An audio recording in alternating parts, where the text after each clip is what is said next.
the scent of pine needles and fresh coffee. That's the last calm second I remember before everything went sideways. I'm sitting on the porch of my mountain cabin with State Attorney General Morrison, talking through a $2 million environmental education grant, bacon sizzling on the old iron pan, when the noise starts. Diesel engine growling, gravel spitting, then a door slam hard enough to rattle the wind chimes. A black Escalade screeches to a stop at the foot of my steps. Out steps a woman who radiates corporate menace, her heels clacking like pistol shots on the wooden boards. She jams a phone in my face while the state's highest-ranking prosecutor is right beside me. "This illegal site is condemned," she bellows. "I'm Brenda Castellanos, HOA president. You're in violation." Morrison nearly spits out his coffee. "Excuse me, ma'am. Hold that thought," I cut in, watching her assistant snap photos of my solar panels like they're crime evidence. Someone, I say, just made the worst mistake of her life. Brenda had no clue she was picking a fight with a man having breakfast with the state's top law enforcer. "So tell me, what would you do if your HOA stormed your property during a state meeting? Drop your horror stories in the comments. I bet half of you have HOA nightmares that could raise your blood pressure. Let me rewind and explain how I got here, how breakfast." With the Attorney General turned into the opening shot of a war over my late wife's dream. I'm Garrett Reynolds, 52, retired electrical engineer. Spent 3 decades designing municipal smart grids before cashing out and vanishing into the woods. The cabin was my grandfather's, a mining engineer who bought 40 acres in Cascade Valley when Calvin Coolidge was president. When I inherited it 3 years ago, it came with something priceless. Sarah's final wish. She died of cancer 2 years ago. Before the morphine silenced her voice, she squeezed my hand and whispered, "Promise me. Turn this place into something beautiful. Teach them what we're fighting for." That memory still burns brighter than any sunrise. So I turned grief into purpose, restoring the old mining site into classrooms, installing solar panels that shimmered like mirrors beneath the pines, building a camp where city kids could see that nature is more than a photo on a screen. Which is why Morrison was on my porch at dawn, reviewing my federal grant over eggs and coffee cooked on a wood stove. $2 million, he said, tapping my proposal. "Governor wants this fast-tracked. This could be a model for the entire region." We were discussing schedules when tranquility shattered. The smell of wood smoke was replaced by diesel fumes as that black Escalade invaded my driveway. Morrison and I watched as she emerged like a general stepping onto conquered ground. Her heels rang sharp against the stone path my grandfather laid by hand. "This operation is illegal," she declared, completely unfazed that she'd interrupted a state meeting. "I'm Brenda Castellanos, president of Cascade Valley Estates HOA. This camp ends now." Morrison's demeanor shifted. The friendly bureaucrat vanished, replaced by a prosecutor evaluating a live civil rights violation.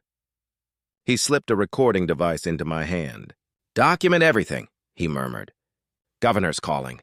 I'll be back in hours." Brenda smirked as his sedan disappeared down the mountain road, thinking she'd scared off some small-town official. "Nice trick," she sneered. "Getting rid of your government friend." She shoved a folder into my hands, pages stinking of toner and arrogance. 15 grand in compliance fees, removal of all solar panels in 30 days. "Compliance with what?" I asked. "Community aesthetic standards." She photographed the solar array like she was cataloging evidence of war crimes. "Your property violates covenant restrictions on renewable energy structures." But there was one problem. My land existed long before her HOA did. My grandfather owned it 8 decades before her development existed. Watching her fury as she snapped pictures, I realized this wasn't about panels. It was about power. About a woman drunk on authority trying to crush what didn't fit her designer vision. The porch chimes Sarah hung swayed in the wind, their soft notes clashing with Brenda's venom. She wasn't just attacking me, she was trampling my wife's memory.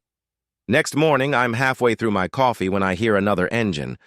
But it's not her SUV, it's a county inspection truck coughing its way up the drive. Out steps Dale Kruger, clipboard trembling like it's a shield. The air smells of pine and his anxiety. "Mr. Reynolds," he says. "County inspector. Got complaints about your electrical system." Through binoculars, I spot Brenda's Escalade idling at the tree line, headlights off. What complaints, I ask. Off-grid setup allegedly violates county codes. I'm authorized to red tag and shut it down. Sweat gathers on his forehead despite the chill. Mrs. Castellanos filed the report. She's, offering incentives to make things go smoother. How much? $8,000. Or, I close you down today. Right then, my phone lights up with parents calling, worried about the kids' upcoming nature camp. Somehow news about electrical hazards had leaked. Too convenient to be coincidence. Here's what most people don't understand about solar code law. Small, self-contained systems under 10 kilowatts don't need permits if they're off-grid. It only applies when tied to the public grid. It's the kind of nuance only an actual engineer would know. Dale, I said calmly, who do you think wrote those county standards? His eyes blink. I don't know. I did. In 1998, I opened a binder filled with stamped blueprints, original certifications, and code annotations, all bearing my name. Watching his face drain of color is like watching someone realize they just tried to lecture Einstein on physics. Your setup exceeds safety requirements, he mutters. By about 300%, I add. Now here's the deal. You pull that red tag and I don't report this bribery attempt. He practically sprints off my porch. An hour later, Morrison texts again.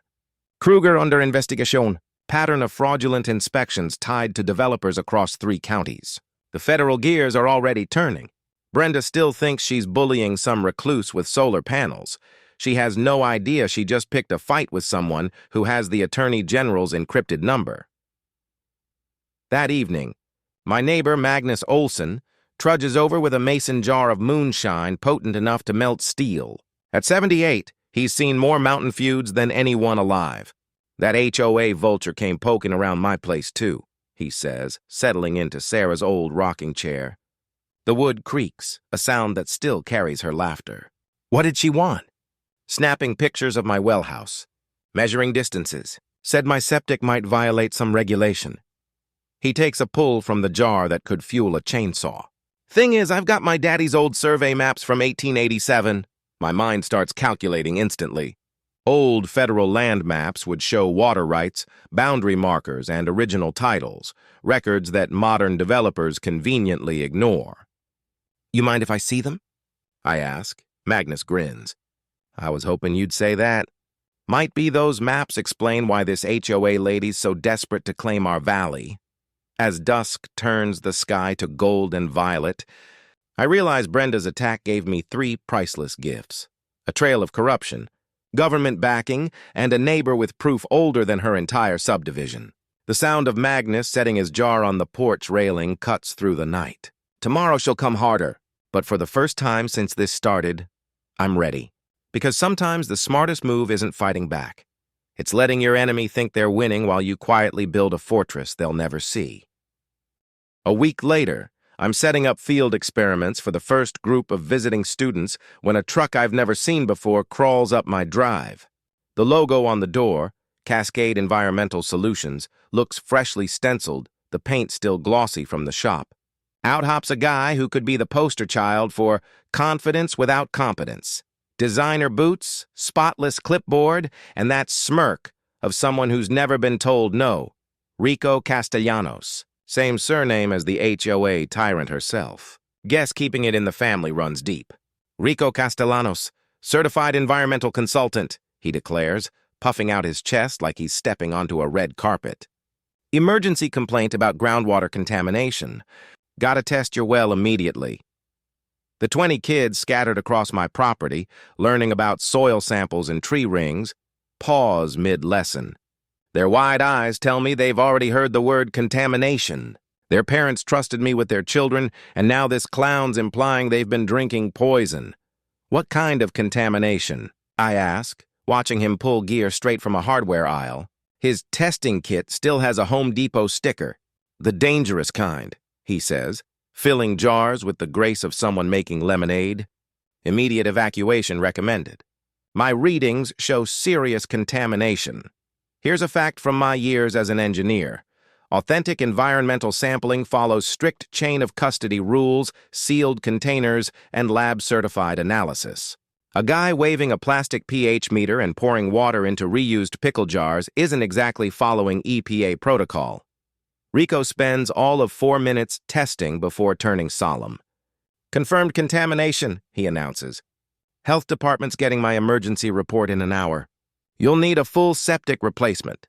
I can schedule it, 25 grand, easy fix. And then the trap springs." My phone rings. "Mr. Reynolds, County Health Department," a voice says. "Immediate evacuation order. All individuals must vacate the premises within 1 hour." My stomach sinks. 20 kids? 20 sets of parents who believed in Sarah's dream. Now I have to tell them their children might have been exposed to toxic water during an environmental education class. The irony feels cruel enough to choke on, but then I notice Rico's camera. He's not just photographing the well. He's snapping shots of the solar panels, the workshop, even Sarah's memorial garden. Environmental testing doesn't include real estate surveys. "Hey, Rico," I call. "You mind showing me your state license?" He freezes. "It's, currently being renewed. So, you don't have one." 20 minutes later, a white SUV with government plates rolls up, dust swirling around it. The door opens, and out steps EPA agent Patricia Hayes, carrying more equipment than Rico's entire operation. Her tone is all business. "Mr. Reynolds, Regional Environmental Office. We received contamination alerts, just verifying the claim." She shoots a look at Rico that could freeze lava. He suddenly discovers his phone needs checking. "Standard federal procedure requires independent verification," she adds. Rico mumbles something about other appointments and peels out so fast his tires scream. Agent Hayes conducts real tests, sealed containers, sterilized instruments, proper documentation, the kind that ends up in accredited labs, not someone's kitchen sink. The results arrive the next day. My well water is cleaner than most city supplies. But the punchline? Rico's contaminated samples came from Poison Creek, 2 miles east, an old mining runoff site. He didn't even know which water source he'd tested. "Your consultant's got a geography problem," I tell Brenda when she calls, demanding payment for Rico's emergency services. "Rico is a certified expert," she hisses. "Sure, if expertise includes testing the wrong creek." There's silence, long, cold silence, as she recalculates. Then, with venom, "That valley will be developed one way or another." That evening, Morrison's voice crackles through my phone. "Rico flipped," he says. "He's cooperating with the feds. Turns out your HOA president's been running the same scam in 3 counties. Fake contamination, forced evacuations, property grabs. Not long after, Magnus shows up carrying moonshine that could double as rocket fuel and the old surveyor documents we'd discussed. The 1887 maps feel brittle as dried leaves under my fingers. "Take a look," Magnus says, pointing to faded lines. "According to these, that whole HOA subdivision sits on federal land, illegally transferred in the 70s. The realization slams into me like a rock slide. If these maps are valid, Brenda's entire luxury development is technically stolen property. Her obsession with controlling the valley suddenly makes perfect sense. We're standing on the evidence that could unravel her empire. The burn of Magnus's homemade whiskey clears the last of my anger as twilight deepens. Brenda's own lies have delivered me federal backing and proof powerful enough to collapse her empire. Sometimes an enemy's desperation becomes the weapon that ends them. I'm in the middle of showing a group of teenagers how to spot edible mountain herbs when a courier trudges up the drive, carrying an envelope like it's radioactive. The seal reads, "Cascade County Zoning Board." I tear it open and feel my pulse spike. "Cease operations immediately. Unlicensed commercial recreation facility." Tomorrow, 30 more students are due to arrive for the first official session of the Sarah Reynolds Environmental Learning Center. Parents have taken time off, driven hundreds of miles, trusted me, and now I'm being told my camp is illegal. The retroactive permit fees alone top 40 grand, more than my entire construction budget. My phone rings before I even finish reading. Morrison's number flashes. "Emergency zoning hearing 2 hours, he says. "They're trying to block your grant approval before it's finalized." Can they pull that off? Not if you move fast. File for nonprofit status, now. "But Garrett," his voice lowers. "This feels orchestrated. Someone leaked your grant timeline. The betrayal stings worse than the legal threat. Only 3 people knew about that federal application: Morrison, me, and whoever he confided in. Someone with insider access fed Brenda her ammunition. For the next 90 minutes, I sprint through IRS Form 1023 like my life depends on it. Mission statements, educational objectives, conservation goals. Every paragraph Sarah and I dreamed up becomes armor on paper. The zoning hearing smells like bleach and corruption. Fluorescent lights hum overhead as Chairman Wesley Park fiddles with his pen. Board members Janet Kowalski and Robert Sage look anywhere but at me. They know this is political theater, but they'll play their parts anyway. Front row center, Brenda sits smugly with a binder thick enough to stop a bullet. Confidence radiating like cheap perfume. "Mr. Reynolds," Park begins, eyes down, "you're accused of operating an unlicensed commercial enterprise in violation of County Ordinance July the 2nd, Section 14. And just like that, the war for Cascade Valley enters its next round. The board has received several complaints about unauthorized recreational use involving minors." What complaints? Brenda stands at the podium like a district attorney before a jury. 30 children arriving tomorrow for paid camping sessions. That's a full-scale commercial operation masquerading as education. Her tone is sharp, her evidence sharper. The county has photographs, playground structures, overnight tents, and paid instruction, all clearly beyond permitted activity. She isn't wrong about the details, only the conclusion. Then she delivers the blow I never saw coming. "Furthermore," Brenda continues, sliding a document onto the table, "these federal grant applications describe a regional educational facility serving hundreds annually. That's not personal recreation. That's a commercial enterprise requiring full licensing." The air in the boardroom thickens. Fluorescent lights buzz faintly above us. Someone had leaked my grant paperwork, every word, every promise, to the opposition. What once proved my environmental intent now painted me as a profiteer. And just like that, I understood. Morrison's so-called federal protection wouldn't arrive in time. The board members' faces are pale, uneasy, maybe even threatened. They'll vote against me regardless. "Gentlemen," I say, opening my laptop with trembling fingers, "I'd like to submit federal nonprofit incorporation documents for the Sarah Reynolds Environmental Learning Center, filed this morning, expedited processing." Wesley Park blinks in disbelief. "You incorporated as a nonprofit today?" "6 hours ago," I reply. "IRS approval pending, but under review, federal educational nonprofits fall under national jurisdiction." "County zoning doesn't apply," I rotate the screen toward them. Faces once hardened now flicker between confusion and disbelief. The legal shift is immediate. Educational nonprofits operate in a separate orbit, one where local zoning boards hold as much power as neighborhood watch groups telling NASA where to park rockets. Brenda's mask fractures. "You can't just incorporate your way out of violations." "Actually," murmurs Janet Kowalski, flipping through her legal binder, "federal nonprofit status complicates local enforcement authority." Brenda's folder snaps shut like a coffin lid. She's lost the battle, but the war still simmers in her glare. That evening, I sit on the porch beside Magnus. My phone buzzes. Federal grant approved. 2.1 million. Environmental Education Center authorized. Morrison. "Good news?" Magnus asks, reading my expression. "The best," I murmur. "But someone with federal access leaked my grant to Brenda.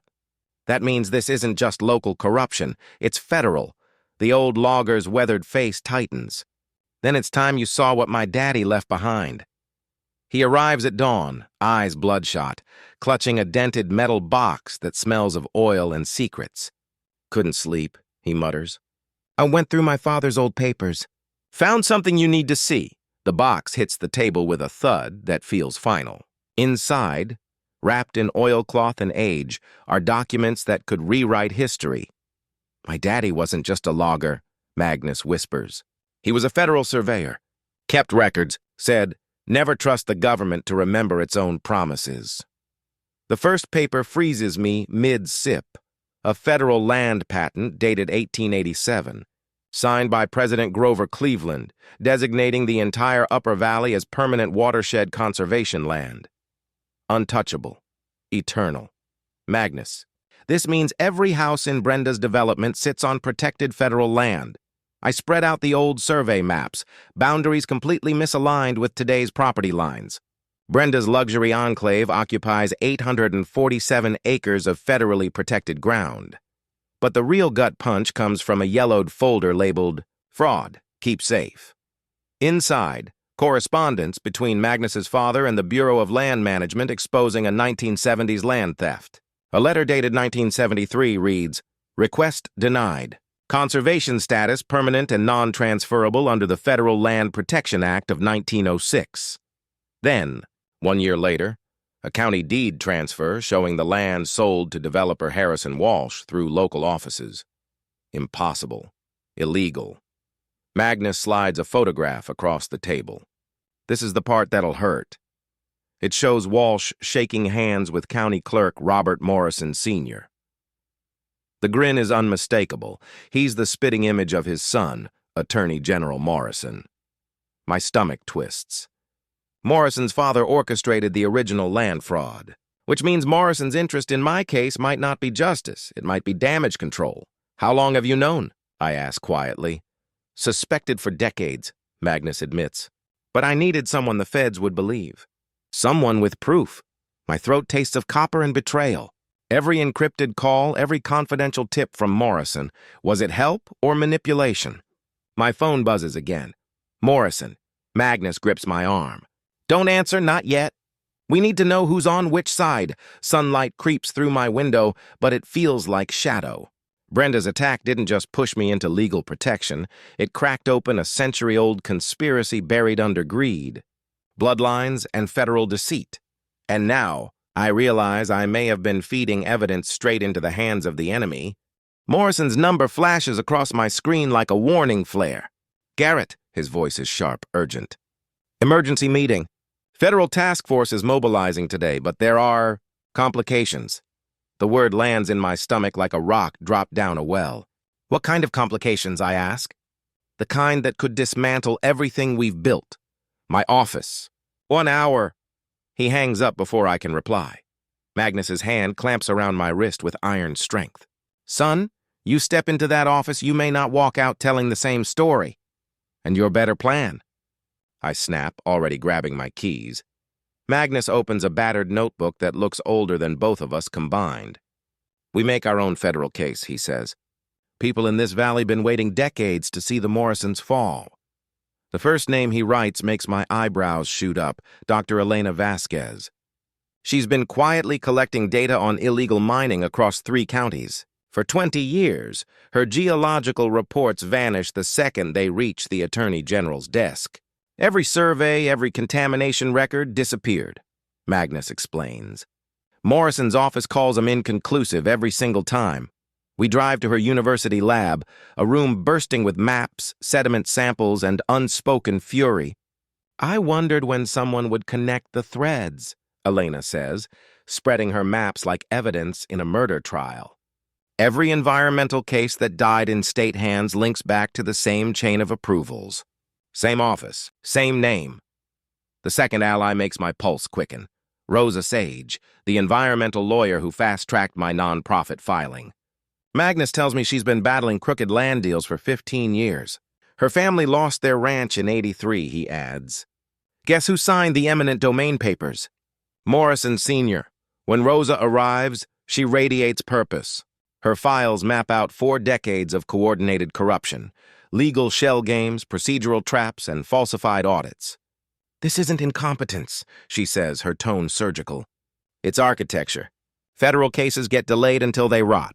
Environmental crimes vanish under jurisdictional confusion. Victims lose everything before justice even starts. Elena slides her surveys closer. Illegal construction contaminated 3 watershed systems. That's federal forest property, which means mandatory prosecution. Not even Morrison can bury that, Rosa smiles, slow and fierce. Then we bypass him. File directly with the regional federal prosecutor. The Environmental Protection Act gives emergency jurisdiction. We don't need the state. Magnus pulls out a business card yellowed with age. Tommy Lightfoot, he says. Tribal Council environmental officer. His grandfather's land borders the stolen territory. Tribal nations have standing to bring federal cases the state can't touch. For the first time in months, hope sparks like a flare in a coal mine. Elena handles the science, Rosa the legal filings, Magnus the history, Tommy the sovereign leverage. Together we can force Washington's hand, but Rosa adds the hard truth. We'll need intel. Someone close to Morrison. Someone he trusts enough to drop his guard. Their eyes all land on me. You want me to spy on the state's top prosecutor? You want Sarah's vision to live? Magnus asks softly. The wind outside carries the chimes Sarah hung on our porch, delicate notes drifting through memory and guilt. She'd want me to finish what she started. That night, I text Morrison, sorry I missed your call. Crisis with the grant paperwork. Still need that meeting? His reply arrives instantly. Tomorrow, 2 p.m. private office. Come alone. Fear and resolve mix in my throat like bitter medicine. I'm about to bluff against a man who's been cheating for 40 years. Morrison's office smells of leather polish and secrets. My palms are slick against the wire Rosa hid beneath my shirt. He greets me with that politician's smile that never reaches his eyes. Garrett, thank God you came. We found something disturbing. Brenda's gone too far. He spreads high-resolution surveillance photos across his desk. Men in dark clothes near my property. Cutting lines, dumping chemicals, placing small devices. Professional saboteurs, Morrison says gravely. They tried to poison your well and disable your solar grid. The photos look cinematic, too perfect, too staged. The timestamps show weeks of surveillance I never knew existed. Morrison, I say slowly, how long have federal agents been monitoring my property? He hesitates 3 seconds too long. Since the first harassment report. Protective oversight. Then he slides a new photo across the table. Magnus carrying his document box. Rosa entering my cabin. Elena photographing soil samples. Our surveillance, he says coolly, also captured your unauthorized collaborations. These individuals could be compromising federal investigations. It hits me like ice water. He's building a parallel case to frame us as obstructionists. Every meeting, every shared file, every conversation is now evidence of conspiracy. My phone rings. Elena, breathless, terrified. Garrett, Magnus collapsed. Ambulance just left. Power outage knocked out his oxygen machine. I bolt for the door. Morrison's face flickers with concern or performance. Be careful, he warns.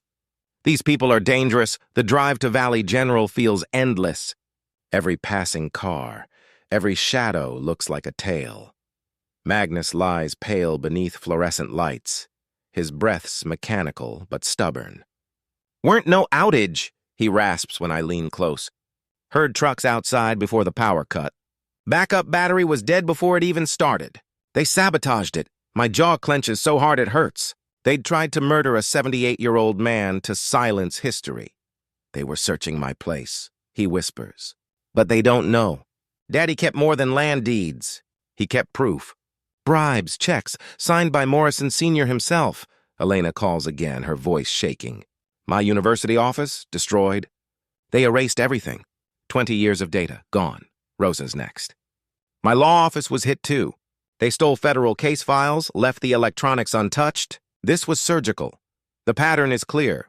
Morrison distracts me while his people erase the evidence and nearly kill our witness. But they underestimated Magnus's paranoia. He hid copies everywhere, banks, tribal archives, even in waterproof boxes buried on federal land. They think this is over, I tell Elena. But they just proved our case. Rosa's voice crackles with grim triumph. Federal prosecutors will see this as obstruction. We file tomorrow, fraud, conspiracy, attempted murder. The smell of antiseptic can't mask the scent of reckoning. But the fear crawling in my gut warns that desperate men with power are most dangerous when cornered. Next morning, I'm spoon-feeding Magnus Hospital Jello when the nurse enters with papers. Mr. Olson, there's a court order for your psychiatric evaluation, she says gently. Magnus frowns. What family? I ain't got any. Filed by a Mrs. Brenda Castellanos, she says, uncomfortable. Claiming to represent concerned residents who think you're delusional. I stare at the documents. Real, stamped, weaponized. Brenda's trying to have him declared mentally unfit so his testimony becomes worthless. When's the hearing? I demand. Tomorrow, 2 p.m., she says. Same time the Attorney General's office scheduled a federal press briefing. The timing clicks into place like a loaded chamber. Morrison plans to declare victory while Magnus is legally silenced. Then Rosa calls, voice tight with fury. The regional prosecutors postponed our meeting, indefinitely. They said the state attorney general's office requested to review all evidence first. Morrison just took control of the federal narrative, and tomorrow, one way or another, the truth goes on trial. What new evidence? They won't say, but someone high up in the federal chain convinced the review board that our case required state-level oversight before any federal involvement. Morrison's web of corruption runs deeper than we feared. His influence threads through the justice system like invasive roots. He's using his authority as state attorney general to block federal prosecutors from even seeing our files. Elena shows up at the hospital that night, her hair tangled, eyes burning with exhaustion and caffeine. She carries geological surveys inside a beat-up guitar case, looking like she's been running from both deadlines and sleep. Administrative leave, she mutters. Unauthorized research. What research? I ask. She laughs, sharp and bitter. Documenting environmental crimes on federal land without permission? 40 years of illegal development, and I'm the one under investigation for studying it. Then Dr. Franklin Pierce strides in, clipboard in hand, posture dripping with arrogance. Mr. Olson, he says in that sing-song tone reserved for the supposedly unwell, I'm Dr. Pierce, the court-appointed psychiatrist here to evaluate your mental competency. The man looks like he earned his degree watching reruns of medical dramas. I understand, he continues, that you've been making alarming statements about government conspiracies and land theft. Magnus's eyes turn to stone. Son, I've been exposing government corruption since before you were old enough to hold a pencil. Pierce smiles the way a vulture might before a meal. Yes, well, paranoia often manifests in elaborate narratives that feel real to the patient. He scribbles notes with the confidence of a man diagnosing common sense as insanity. Tell me more about these so-called federal documents. Here's what most people don't realize about involuntary psychiatric evaluation. If a court-appointed doctor deems you mentally unfit, your testimony becomes legally useless. It's the cleanest way to silence a witness. No bullets, no headlines, just bureaucracy. Doctor, I interrupt, what qualifies you to assess the validity of federal land records? His smug grin falters. I'm not evaluating documents, I'm assessing mental competency. So you admit you're not qualified to determine whether Magnus's claims are factual? That's irrelevant, he snaps. That's when Rosa appears in the doorway, flanked by 2 federal marshals, her expression colder than law itself. Dr. Pierce, she says, holding a folder thick with evidence, you're hereby served with a federal subpoena regarding your financial ties to the Cascade Valley Estates HOA. The clipboard hits the tile floor like a gunshot. I don't have any such relationship, he stammers. Rosa doesn't blink. Our investigation shows 5 payments of $10,000 each, 6 months, all from accounts managed by Brenda Castellanos. The marshals take him away as he babbles denials that no one believes. Another of Brenda's pawns exposed and neutralized. But the real shift comes when Tommy Lightfoot bursts through the doors, winded but grinning. Tribal Council just filed direct complaints with the Department of Justice, he says. Sovereign jurisdiction. State barriers don't apply. Rosa's smile spreads slowly. That means the DOJ can move in regardless of Morrison's interference. For the first time in weeks, hope doesn't feel like a trap. As the hospital windows glow with the gold of sunset, Magnus sits up in bed, his voice carrying the steel of old resolve. Son, he says, tomorrow's going to be a hell of a day. And he's right. By morning, the courthouse is chaos. Reporters shouting, cameras flashing, agents swarming. The plaza hums with tension and anticipation. Morrison stands at the podium surrounded by FBI and DOJ officials, face carved from stone. Behind him, Brenda sits with her lawyers, smug and radiant, convinced she's about to watch my reputation crumble. Ladies and gentlemen, Morrison begins, voice echoing across the crowd. Today we conclude a federal investigation into widespread corruption and fraud within Cascade Valley. The murmurs start low, rippling outward. For months, investigators uncovered evidence of systematic criminal activity, he continues, including illegal land transfers, environmental destruction, and conspiracy to defraud the United States government. Brenda's expression wavers. The smile that once glowed with confidence now trembles under the weight of his tone. Federal prosecutors, Morrison says, pausing for effect, are issuing criminal indictments in what the Department of Justice calls the largest land fraud case in regional history. The words detonate like dynamite. FBI agents surge forward. Cameras flash. Brenda freezes as handcuffs click around her wrists, accused of conspiracy, environmental crimes, attempted murder, and racketeering under the RICO Act. Her empire collapses before the nation's eyes. Dr. Pierce, Dale Kruger, and Rico Castellanos follow, paraded down the courthouse steps, their polished shoes echoing like funeral drums. Then Morrison drops the second bombshell. Federal investigators have found evidence of obstruction within state government, including misuse of prosecutorial authority to delay justice. The plaza falls silent. He looks almost peaceful as he says it. As State Attorney General, I hereby recuse myself from all proceedings related to this case due to conflicts involving my late father's role in the original 1970s land transactions. Political self-destruction in real time. Tommy Lightfoot steps forward beside Magnus, who carries a weathered folder filled with documents older than most of the crowd. Morrison nods. This investigation was made possible by local citizens who preserved historical evidence of the original fraud for more than 40 years. Magnus opens the folder with trembling hands, his voice steady as he reads proof of illegal transfers, falsified deeds, and decades of environmental devastation hidden under layers of bureaucracy.